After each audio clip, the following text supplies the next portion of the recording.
두 소녀가 밀밭에서 뛰놀고 있다. 사슴처럼 가벼운 발걸음으로 얕은 웅덩이 속에 겹겹의 잔물결을 일으켰다. 황혼이 다가오자 지친 소녀들은 밀더미 위에 누워 문학, 사랑, 대지를 가로지르는 여행에 대한 동경과 아름다운 꿈을 이야기했다. 하늘아, 천천히 눈 감아줄래? 난 이 순간을 손바닥에 담고 싶어. 영원히. 이 무렵의 산들바람은 포근하고 따뜻했으며 이 무렵의 죽음은 부드럽고 달콤했다. 한쪽 날개를 잃은 나비가 창문 앞에 내려앉았고 우울한 기운을 가져다 주었다. 소녀는 고개를 돌려 창문 밖을 바라보았고 다시금 황금빛으로 물든 밀밭이 끝없이 펼쳐져 있었다. 그녀는 의자를 붙잡고 몸을 일으키려 했지만 두 다리가 힘없이 풀렸다. 폴리시아, 조급해하지 마. 언니는 몸을 숙여 그녀의 귓가에 속삭였고 그녀는 언니의 어깨에 몸을 기댄 채 흐느꼈다. 시간도 이로 인해 침묵했고 오직 탄식만이 남았다. 처음 의사의 진단을 들었을 때 소녀는 개의치 않았다. 그녀의 물기어렸던 눈은 이미 메말라 버렸고 그녀의 마음은 이미 몸이 건조했다. 말하기 곤란한 일이 있을 때마다 동생은 늘 고개를 돌려 창문 밖을 바라보곤 했어요. 언니는 시선을 따라 바라보았고 황무지는 모래바람에 휩쓸려 회색빛 사막으로 변했다. 어느 날 소녀는 고개를 돌려 창문 밖을 보았고 한 줄기 짙은 남색빛이 그녀의 시야에 들어왔다. 그건 언니가 심은 꽃이야. 마치 생명의 강물이 솟구치듯이 그녀의 마음속으로 흘러들어왔다. 그 꽃은 안틸라라고 불렸다. 들리는 바에 의하면 저승에서도 꽃을 피울 수 있다고 한다. 언니는 내 마음속 평온함이야. 그런 꽃말이 있던 것 같다. 바람과 햇살이 따스할 무렵 언니는 소녀를 데리고 먼 여행을 떠났다. 꽃밭을 헤집고 호숫가를 멀리 바라보았다. 꽃밭에서 낮잠을 자며 이야기를 나누기도 했다. 난 죽어서 안틸라꽃 한 다발이 되어 언니 마음속 평온함이 되고 싶어. 소녀의 무심한 한마디에 돌아오는 것은 가벼운 딱밤이었다. 아침에 저녁 얘기하지 마. 꽃은 그 이슬방울을 떨어뜨렸고 바람은 꽃의 잎사귀를 흔들었다. 두 사람은 소리 없이 앉아 있었다. 소녀는 꽃밭을 돌보는 방법을 알려달라고 했다.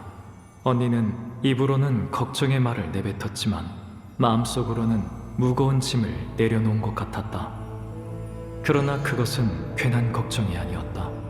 소녀는 불행히도 깊은 연못 속으로 미끄러졌고 하늘도 땅도 존재하지 않은 연못 아래에서 죽음과 마주했다.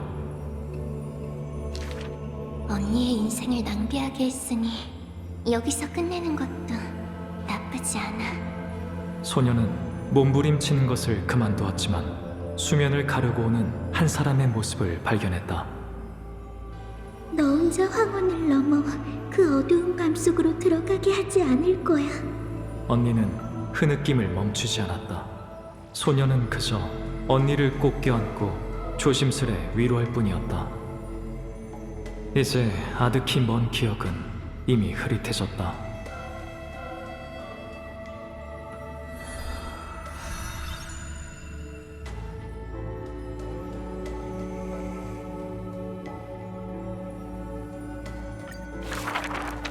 저승의 강은 대지의 밤을 휘감은 채 강 건너편으로 흘렀다.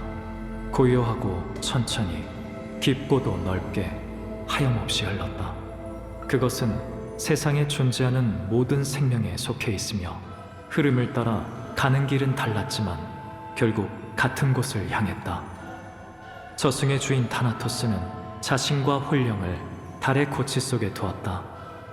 고치를 깨고 나온 거대한 용은 한 명의 소녀를 데리고 저승의 강을 거슬러 틈새를 따라 올라갔다. 둘의 유대는 혈연보다도 더 강했다. 명부의 문을 여는 열쇠는 여동생의 사사로운 마음이었다. 그 무렵에 살을 내는 듯한 바람은 뼈를 시리게 했고 그 무렵의 죽음은 쓰고 견디기 어려웠다. 하늘도 땅도 존재하지 않는 저승에서 안틸라라는 이름의 꽃이 만개했고 꽃을 감상하는 이는 단 한 명뿐이었다. 언니는 내 마음속 평온함이야. 동생은 만발한 안틸라를 샅샅이 찾아보았지만 약속했던 그 짙은 남색빛은 찾을 수 없었다. 그녀는 마음속으로 결심했다. 죽음이시여, 어두운 밤은 제게 남기고 여명은 그녀에게 남겨주세요.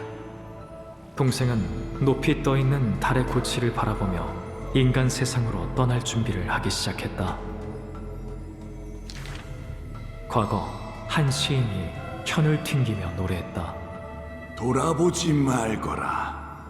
돌아보지 말거라. 어둠의 손이 망자를 붙잡을 것이니. 달의 고치에서 탄생한 거대 용은 기꺼이 저승의 강을 오가는 배가 되었다. 돌아볼 필요 없어. 돌아볼 필요 없어. 그 대가는 이미 너를 대신해 누군가가 치르고 있으니. 거대한 용은 긴 목을 숙여 소녀를 등에 태웠다.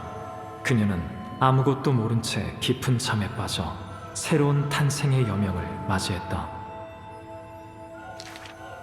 거대 용은 두 날개를 펼쳐 망자들이 표류하는 차가운 강을 거슬렀다. 침묵에서 소음으로, 맑음에서 혼탁함으로 건너갔다. 무명의 시인의 영혼이 물살을 가르며 건너갔고 머나먼 시는 끊임없이 이어졌다. 돌아보지 말거라. 돌아보지 말거라. 인간 세계를 바라보는 것이 곧 돌아보는 것이니. 끝없이 펼쳐진 새벽녘, 새까만 밤속에 한 줄기 여명이 타올랐다. 그렇게 거대 용은 저승의 바다를 건너 연안에 닿았다. 어디서 왔는지 알 수 없는 이 이야기는 파도와 함께 여울에 흩어졌다. 소녀의 떠나기 전 고백은 여전히 조수 속에서 메아리쳤다. 만약 무언가를 남겨야 한다면 누군가 그걸 기억해 주길 바래. 이건 나만의 시. 난 이미 시의 마지막 한 구절을 적었어.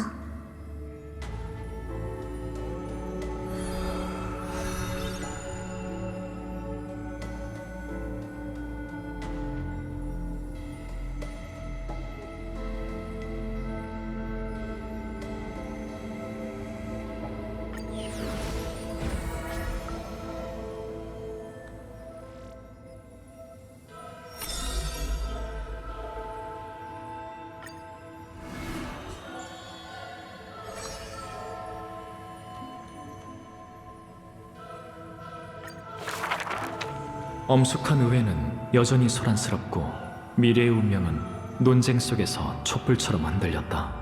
성에서 스스로를 지킬 것인가 아니면 불꽃을 쫓을 것인가, 무엇이 올바른 선택인지는 아무도 모른다. 두렵도다. 평범한 인간이 어찌 신을 모독하려 하는가? 걱정이에요. 평범한 인간이 세상을 재창조할 수 있을 리가요. 의심스러워요.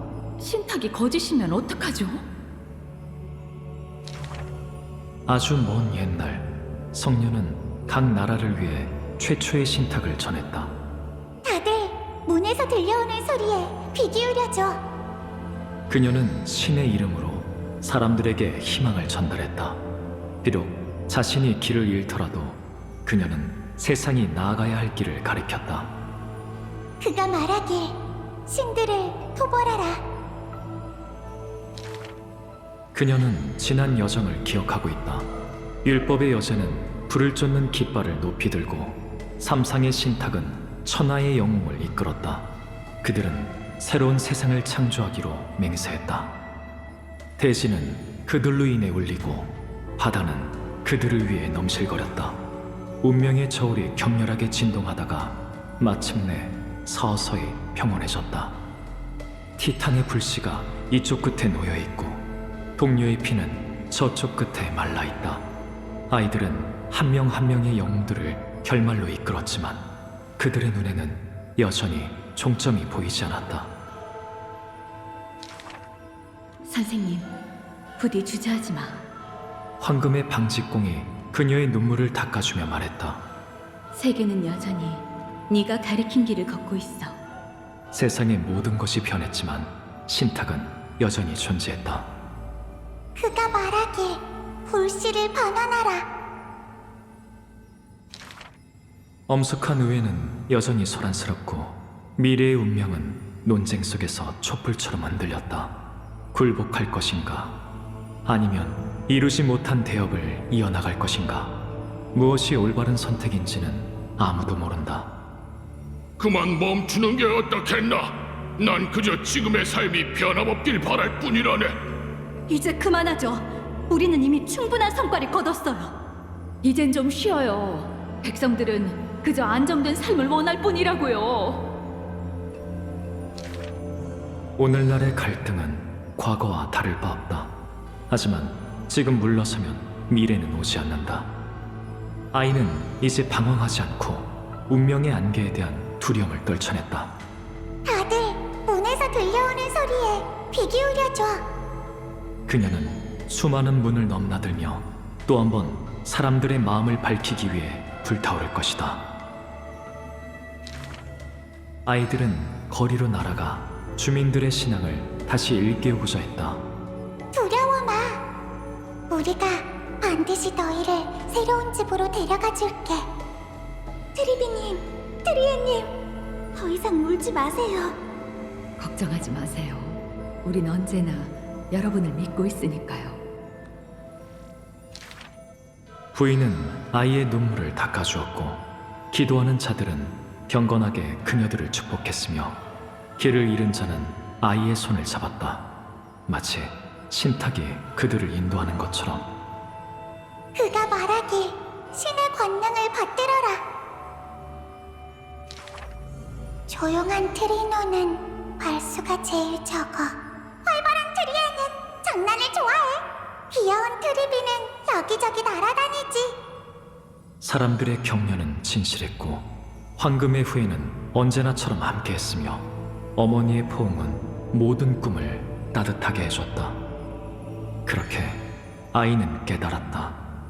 그렇게 아이는 받아들였다. 설령 무수한 이별이 어깨의 짐처럼 얹히고 설령 운명의 피가 이미 말라버렸을지라도 과거에서 미래에 이르기까지 따뜻한 빛이 들어오는 문은 언제나 그녀들을 위해 열려 있었다. 문 속에서 소리가 들려온다. 그가 말하길 기적을 이루어라.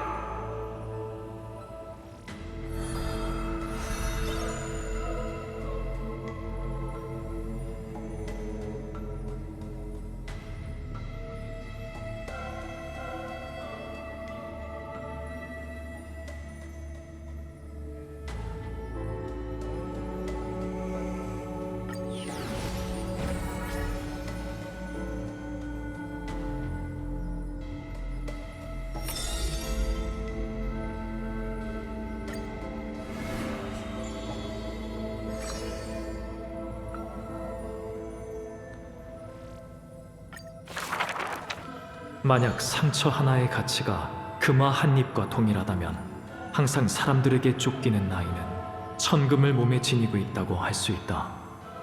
그녀는 훔치고 속이고 훔치길 반복했지만 항상 마지막 순간에 겁을 냈다.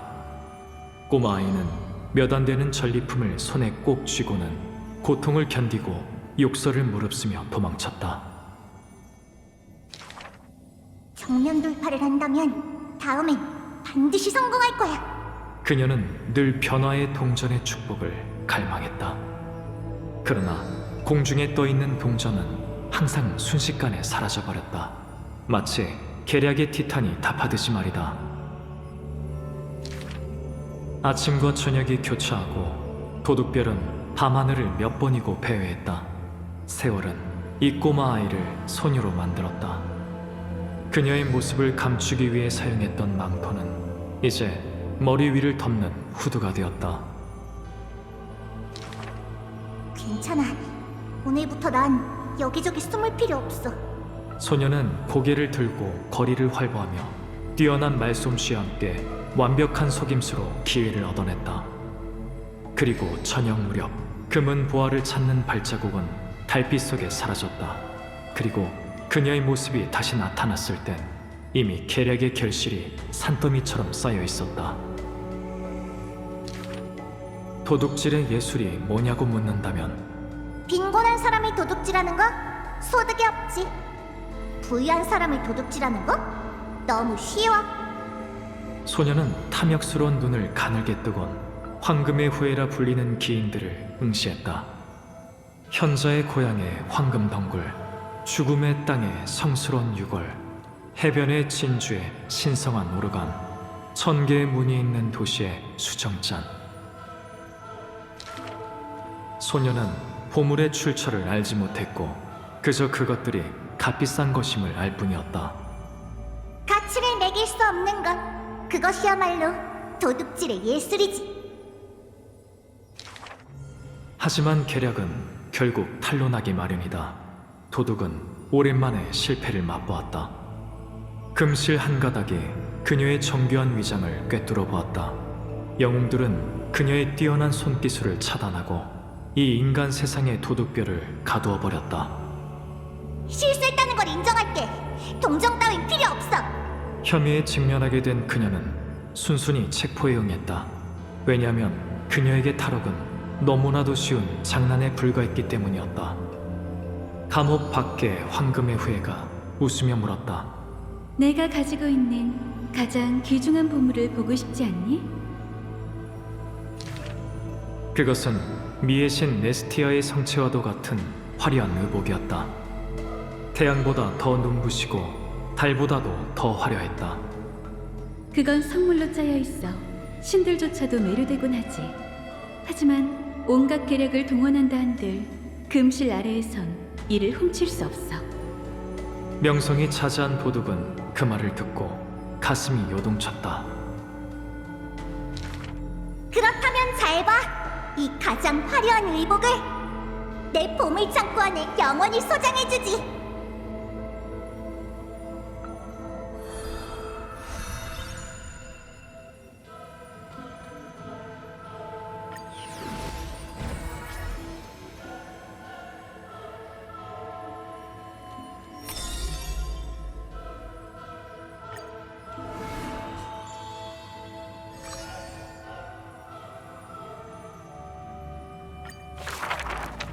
모든 것은 예전과 다를 게 없었다. 남자의 분노를 엿보려면 7,000 걸음 밖에서 지켜보아야 할 것이다.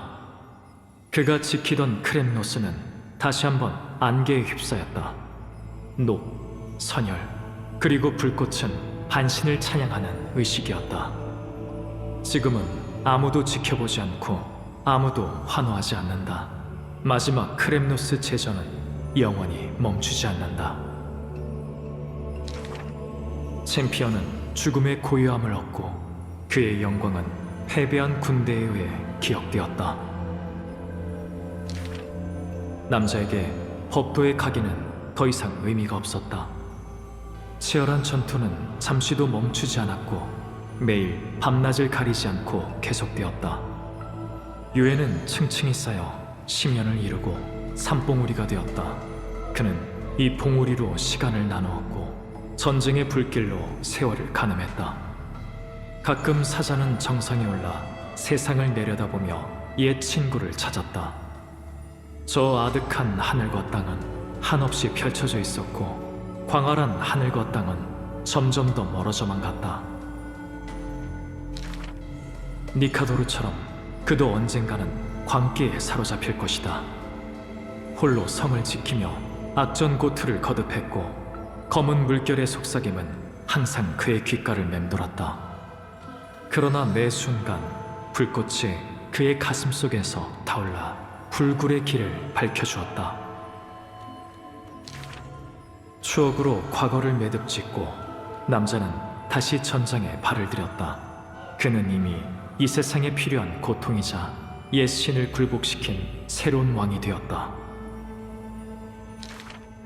아이도니아의 시에 의하면 인간이 눈을 감고 태어난 것은 세상의 빛에 적응하기 위해서이고 나이가 들며 시력이 약해지는 것은 다시 어둠에 익숙해지기 위해서라고 한다. 그러나 남자는 늙지 않고 죽음의 부름을 포옹했다. 매번 죽음에서 돌아올 때마다 그는 분노가 가득한 눈빛으로 적을 응시했다. 모든 것이 한순간에 사라질 때까지 마치 검은 물결이 만물을 소멸시키듯. 검은 물결이 만물을 소멸시켰다.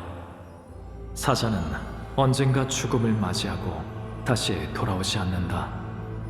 굉음과 함께 땅에 떨어진 것은 꿰뚫린 가슴이었고 조용히 사라진 것은 저승의 강으로 흘러들어가는 황금빛 피였다.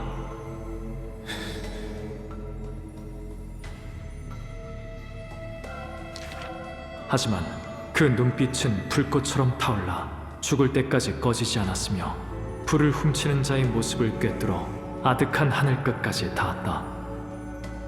내일이 되면 별들은 이렇게 노래할 것이다. 크렘노스의 고독한 왕, 그의 이름은 마이데이. 그가 일생을 걸어온 길은 영원한 전쟁의 불길이었으며 그의 뒤에 남은 것은 온 세상에 퍼진 영광이었다.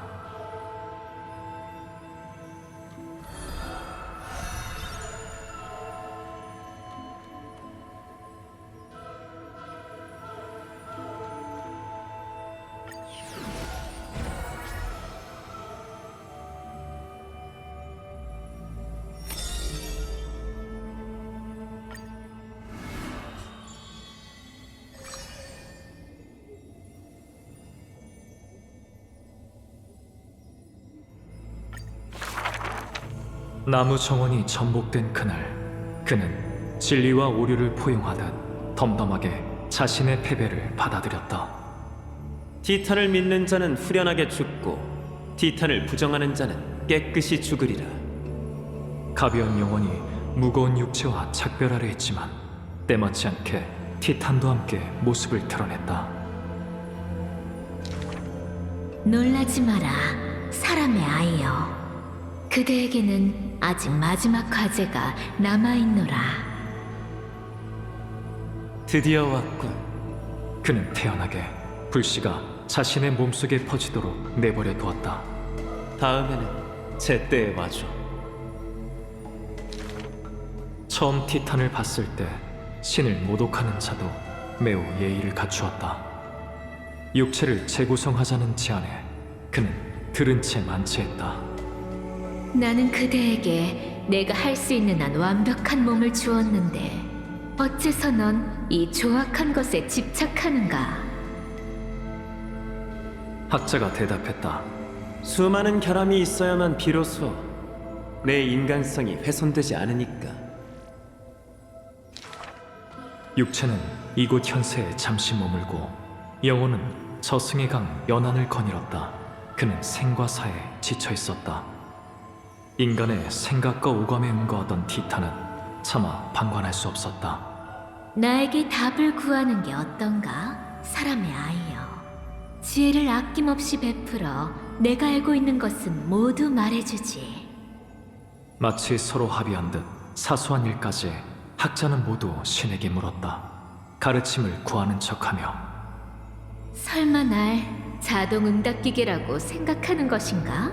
자업자득인 셈이었다. 당신은 나한테 고마워해야 해. 좋은 질문은 좋은 답보다 더 중요하니까. 새로운 삶을 얻는 기쁨보다 죽음으로 인해 학문의 벽을 넘었다는 사실이 학자의 열정을 타오르게 했다. 그는 폐허가 된 나무 정원으로 몇 번이고 돌아갔고 검은 물결이 그 뒤를 쫓았다. 승리보다 패배가 더 많았지만 그는 도움을 청하지 않았다. 그러나 궁지에 몰릴 때마다 티타는 결국 그의 몸 한쪽을 대신 맡았다. 인간과 신의 협공은 마치 서투른 춤사위 같았다. 단 한 번 마음이 일치한 적이 있었는데 인간과 신이 이구동성으로 말했다. 동시에 앞으로 나가지 마. 티타는 생명의 조화의 비밀을 밝힌 적이 있었다. 그 순간은 은혜처럼 보였지만 사실 속에는 악의가 가득 차 있었다. 유혹적인 미끼지만 아쉽게도 내가 원하는 게 아니야.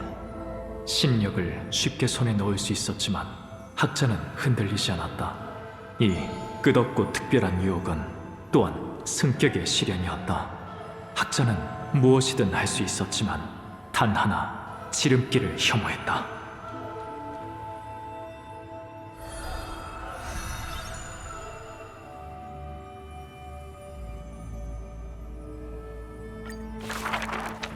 세상은 덧없어요.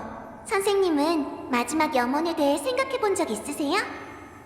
그건 단지 농담일 뿐이었지만 나무 정원에 있던 학자는 매우 진지하게 대답했다. 그는 사후의 일에 대해 하나라도 빠뜨리지 않으려고 더는 할 말이 없을 때까지 얘기했다. 선생님, 설마 죽음을 두려워하시나요? 조교는 낮은 목소리로 물었고 그 눈빛은 불안했다. 지극히 당연한 질문이었지만 그는 직접적인 대답을 피했다. 철학은 죽음에 대한 질문이며 나는 줄곧 철학자라는 이름으로 불렸지. 조교는 학자의 마지막 염원을 하나씩 되새겨 보았지만 글자 하나하나에 무게가 있어 해석이 곤란했다. 묘비는 내가 간직하고 있던 기석을 사용하고 드로마스의 문양으로 장식해줘. 그러나 그 기석은 연금술의 기적이었고 매우 견고하여 부서지지 않았을 뿐더러 각인조차 불가능했다.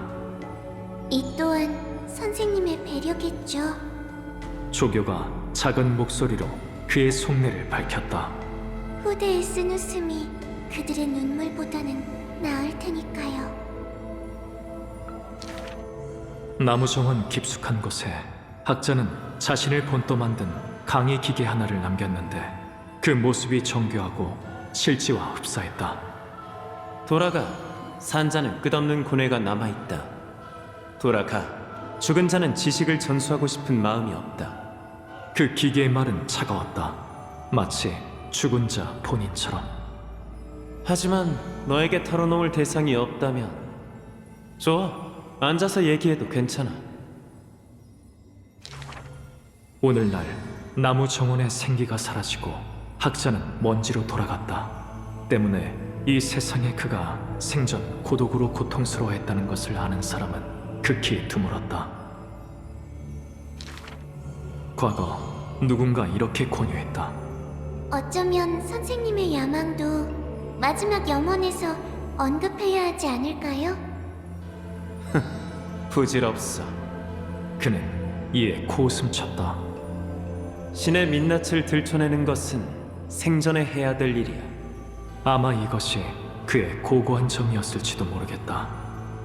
이런 슬픈 주제에도 굳이 반전을 꾀하며 말을 돌렸다.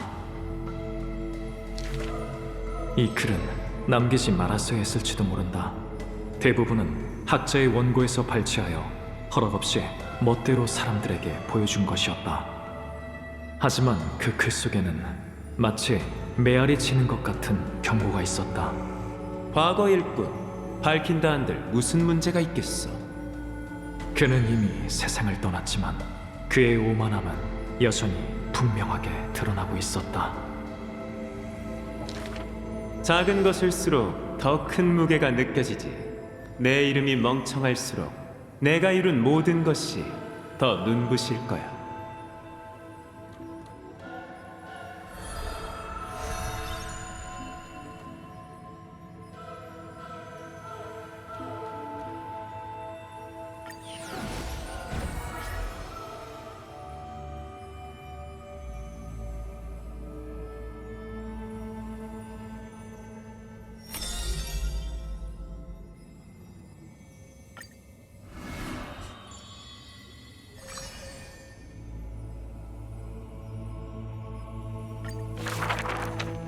자주 어리석은 행동을 하는 우등생.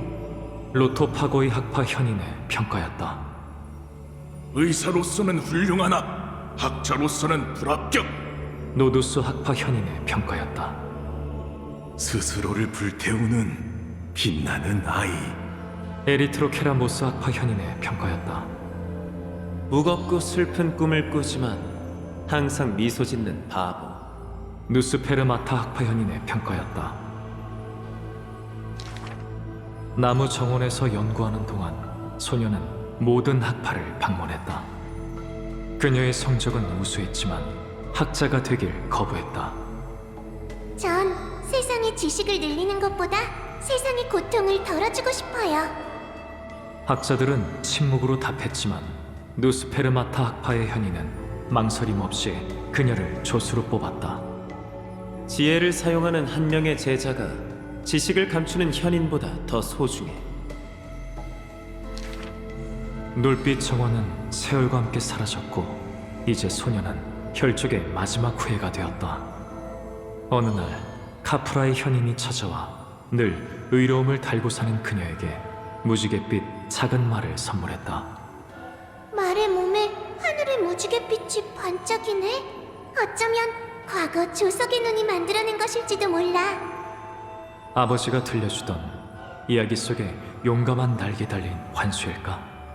하지만 눈앞에 있는 졸린 눈을 한 작은 말은 갓 채집한 모카솜처럼 부드러웠다. 소녀는 선물을 받았다. 왜냐하면 그 작은 말의 몸에서 구름의 향기를 맡았기 때문이다. 그녀가 아니었다면 난 더 많은 비난을 받았을 거야. 누스페르마타 학파 현인이 허심탄회하게 말했다. 논쟁하러 찾아오는 학자들도 문 앞에서 멈춰선다. 문 앞의 소녀가 구름 같은 부드러움으로 들끓는 분노를 가라앉혔기 때문이다. 그거 아나? 그가 하는 일은 신성 모독이야. 소녀는 모호하게 대답했다. 그러나 그녀의 마음은 거울처럼 맑고 투명했다. 우리는 그저 세상의 병을 치유하고 싶을 뿐이에요. 소녀는 오랫동안 나무 정원에서 진료를 하며 의학 논문을 편찬했다. 학자가 의술을 배우고자 찾아왔을 때 그녀는 문득 깨달았다. 선한 마음도 가지처럼 뻗어나갈 수 있다는 것을. 그 무렵 조석은 이미 눈꺼풀을 잃었고 세상은 어둠에 잠겼다. 소녀와 의사는 다시 여행을 떠났다. 밤하늘 속 금실과 늘어진 덩굴을 바라보며 오랫동안 과거를 떠올리지 않던 그녀는 이 순간 어린 시절의 염원을 기억해냈다. 만약 햇빛이 운명으로 인해 희미해진다면 세상을 치유하는 햇살은 내가 대신하겠어.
미미미?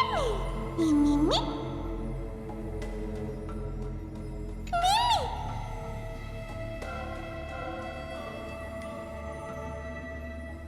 미미?